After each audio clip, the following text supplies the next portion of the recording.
From the Presidential Palace, Manila, Dateline Malacañang.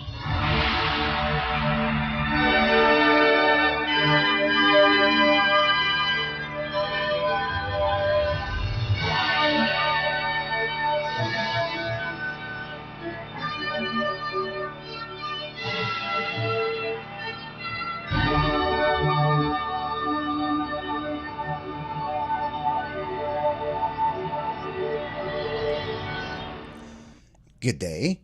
This is Dateline Malacañang. Philippine President Ferdinand R. Marcos Jr. on Tuesday joined the nation in celebrating the 160th birth anniversary of Apolinario Mabini as he led the flag-raising and wreath-laying ceremony at the Mabini Shrine in Tanawan City, Batangas Province. Spearheaded by the National Historical Commission of the Philippines, or NHCP, the event honors the heroism and legacy of Apolinario Mabini, who fought tirelessly for the country's independence. It also marks the culmination of National Disability Rights Week, dubbed Promoting Inclusion, Celebrating Abilities and Advocating Access, highlighting the importance of inclusivity and accessibility for persons with disabilities or PWDs nationwide. Notably known as the Sublime Paralytic, due to his polio, Apolinario Mabini was a key figure in the revolution against Spanish and American colonial rule, earning him the title of one of the brains of the revolution. Let us now listen to the speech of Philippine President Ferdinand R. Marcos Jr. during the event. Maraming salamat sa ating National Historical Commission of the Philippines, Commissioner Regalado Jose Jr. Magsiupo po tayo. Ang representante ng pangatlong distrito ng Batangas, Representative Maria Teresa Collantes, and the honorable members of the House of Representatives that are here today. Batangas Provincial Vice Governor Mark Leviste III, Tanawan City Mayor, Mayor Nelson Collantes, at lahat ng mga kawani ng pamahalaan ng Tanawan, fellow workers in government, ladies and gentlemen, magandang umaga po sa inyong lahat. Kaisa ako ng sambayan ng Pilipino sa pagdiriwang ng ika-160 anibersaryo ng kapanganakan ng ating minamahal na bayaning si Apolinario Mabini. Sa araw na ito, inaalala at pinaparangalan natin ang dakilang paralitiko na nag-alay ng kanyang makabuluhang buhay para sa ating bayan. Ipinanganak noong 1864 sa Talaga, Tanawan, Batangas, lumaki si Mabini sa sadlak ng kahirapan bilang pangalawa sa 8 anak ng isang tindera at isang magsasaka. Sa lahat naman sa material na mayaman, pinunan niya ang kakulangan ito sa pamamagitan ng tiyaga, determinasyon at katalinuhan. Mahusay niyang ipinamalas ang mga ito sa kanyang pag-aaral. Una, sa makasaysayang paaralan ni Padre Valerio Malabanan sa Tanawan, Batangas. Sumunod ay sa Kolehiyo de San Juan de Letran. At ang panghuli ay sa Universidad ng Santo Tomas sa Maynila. Dito siya nag-aral ng abogasya. Dala ang kanyang layuning maipagtanggol ang mga mahirap sa gitna ng matinding pagmamalupit sa ilalim ng pananakop ng mga Kastila.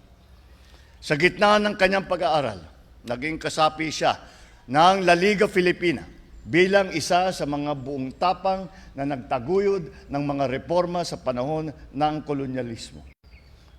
Ngunit nung pinatay si Rizal, Lumahok at sumapi si Mabini sa revolusyonaryong puwersa ng katipunan sa kadahilang nawalan din siya ng paniniwala at pag-asa na magkakaroon ng kompromiso sa pagitan ng Espanya.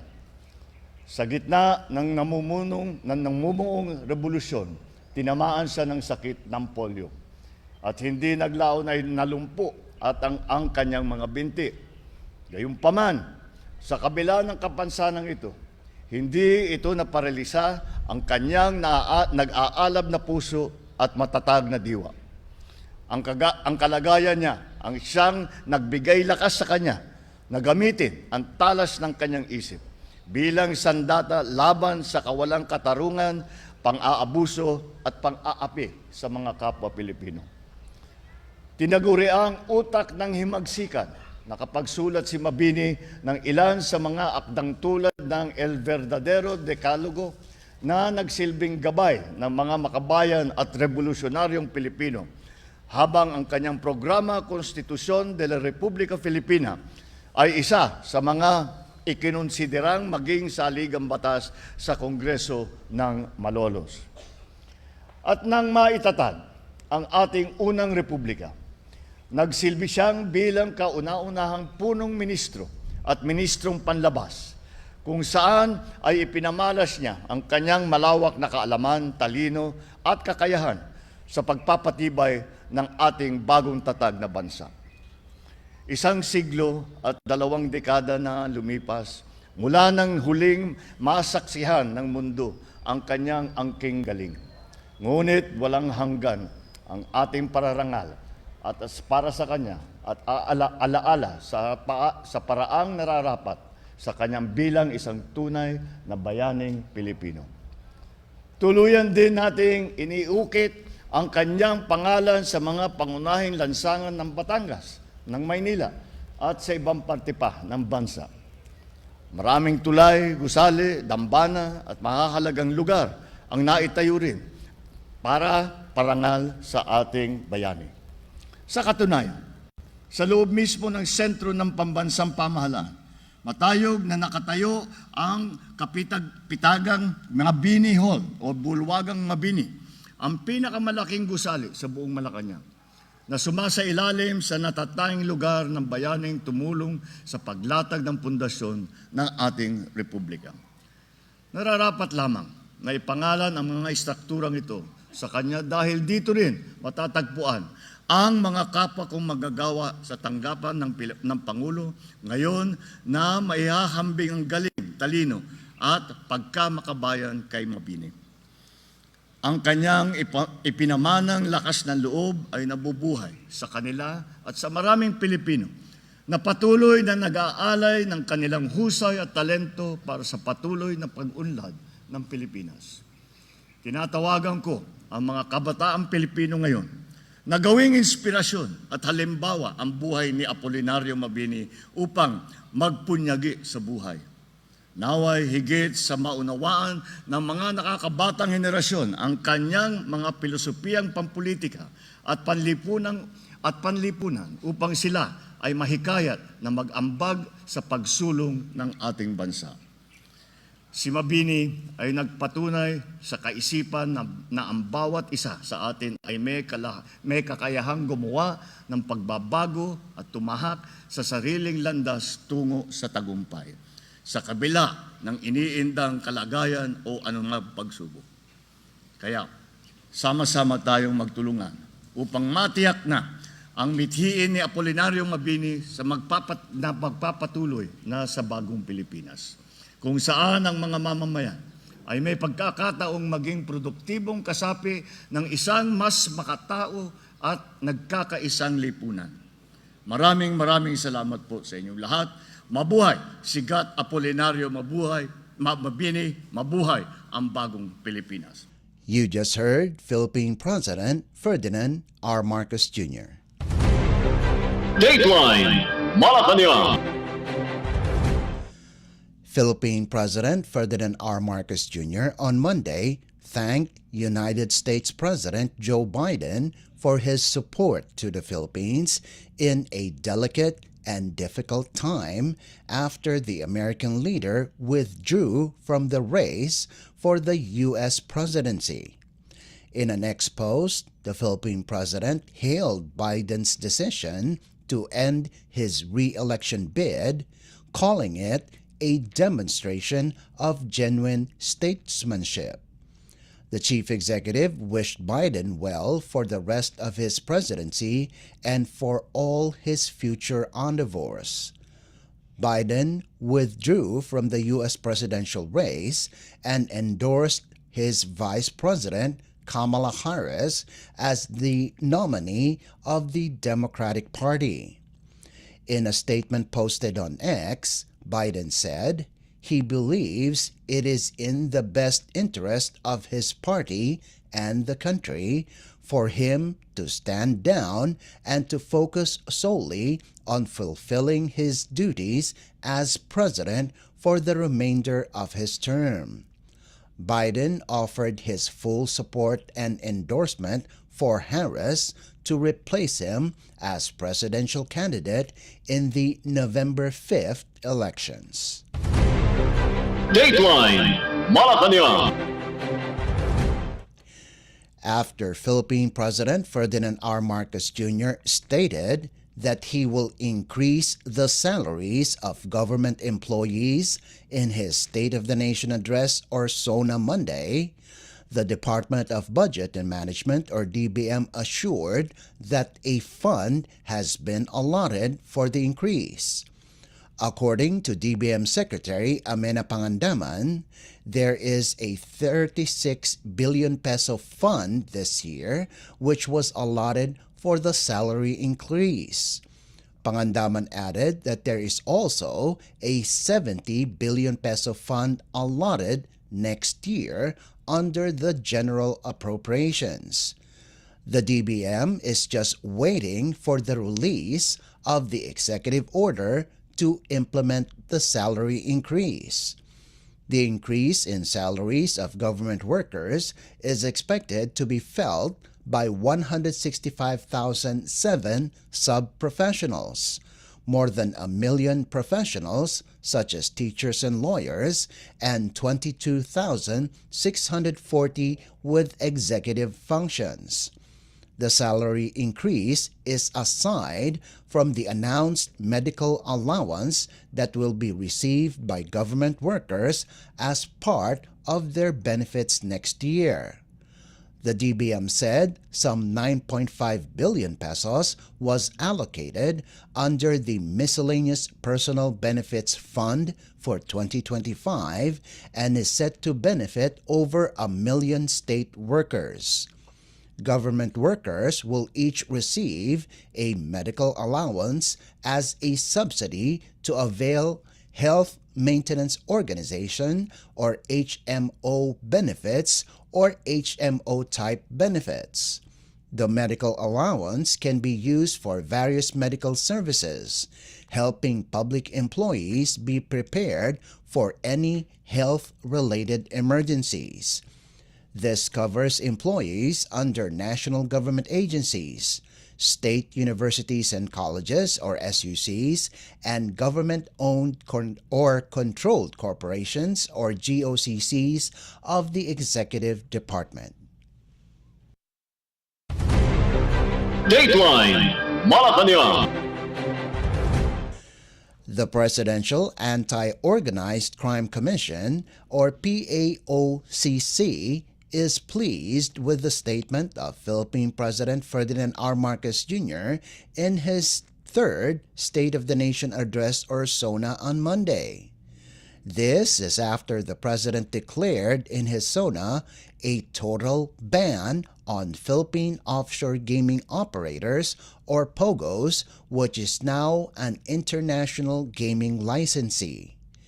PAOCC Executive Director Undersecretary Gilbert Cruz said, "The government is one with various sectors in maintaining peace and stability in the country." Cruz insisted that POGOs clearly have negative effects that is opposite to its goal of helping the Philippine economy. the PAOCC, Interagency Council Against Trafficking or IACAT, and law enforcement agencies such as the Philippine National Police or PNP, as well as the National Bureau of Investigation or NBI, have waited long enough to put an end to POGOs in the country.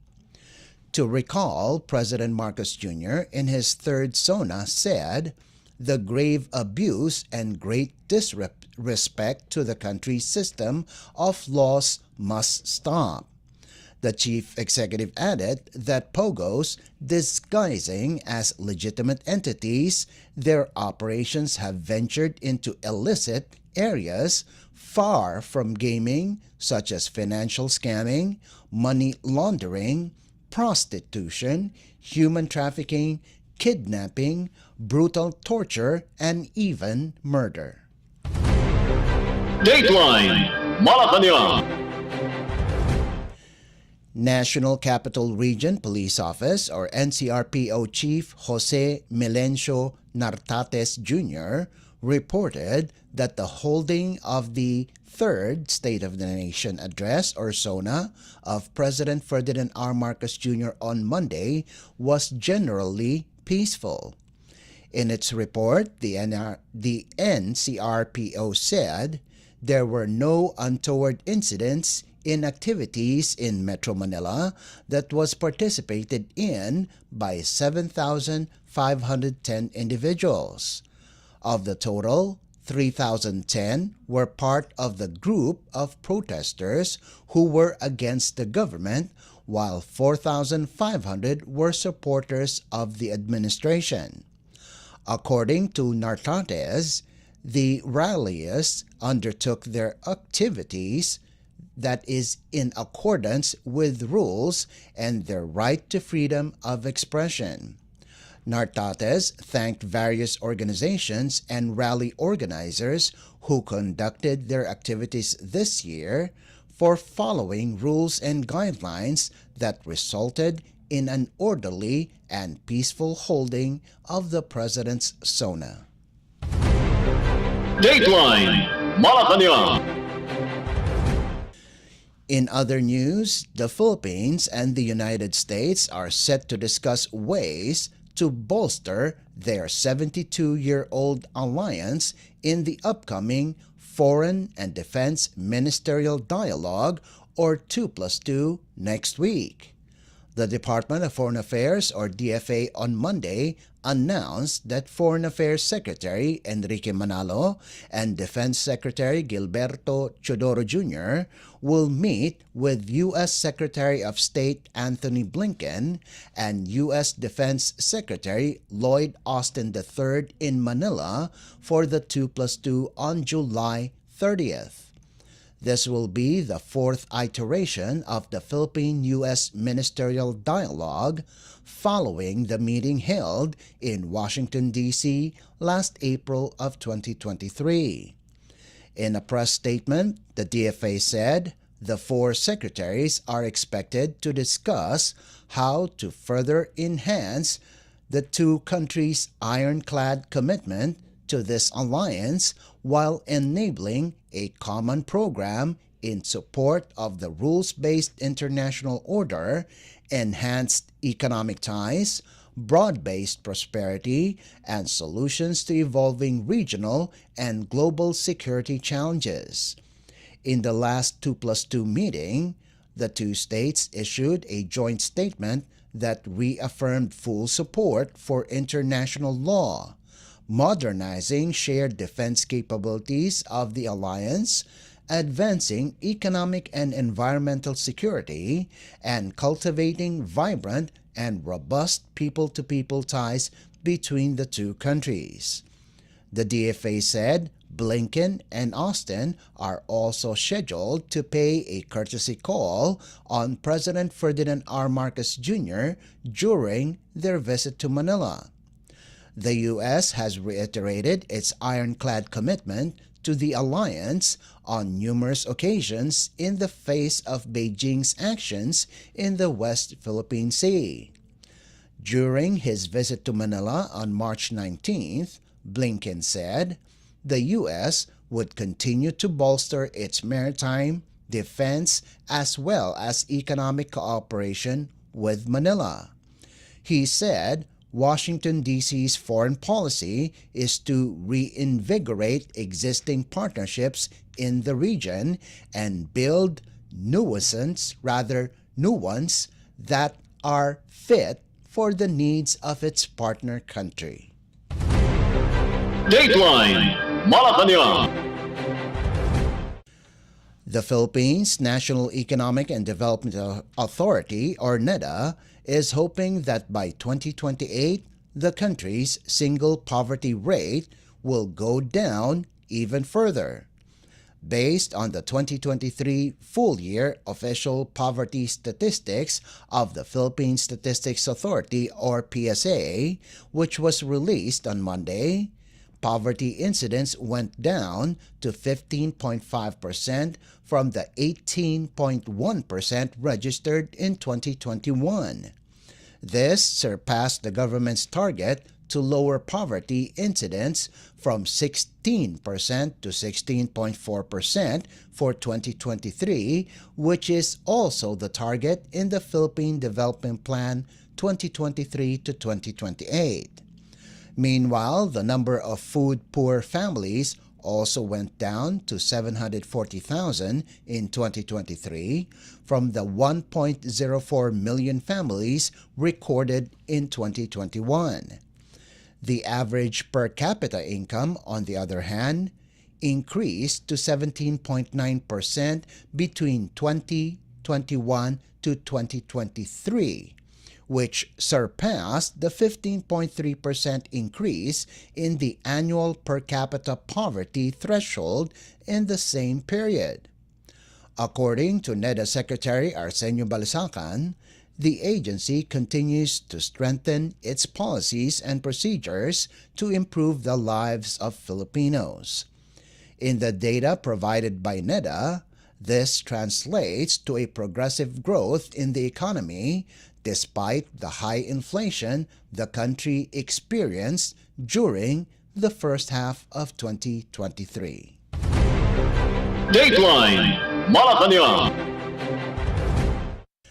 And finally, the Philippines Department of Social Welfare and Development, or DSWD's Disaster Response Command Center, or DRCC, has raised its red alert status in relation to the threats of the southwest monsoon, or habagat, and tropical storm Karina. According to the DSWD, the Disaster Response Management is currently monitoring the situation in affected areas. The agency also held a meeting led by Disaster Management Group Undersecretary Diane Rose Cahipe to discuss the disaster response of the agency.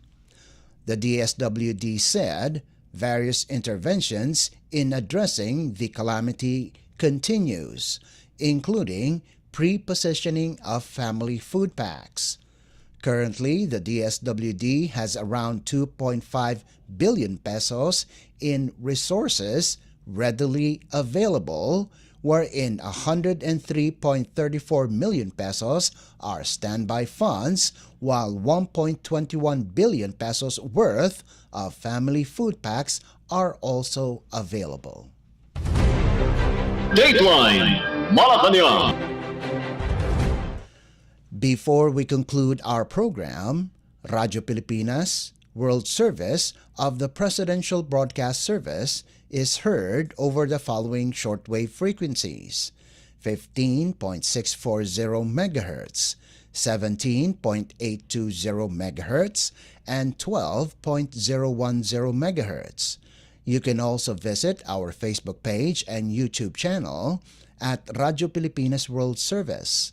You will be able to hear and view our Filipino and English programs, including news updates here in the Philippines.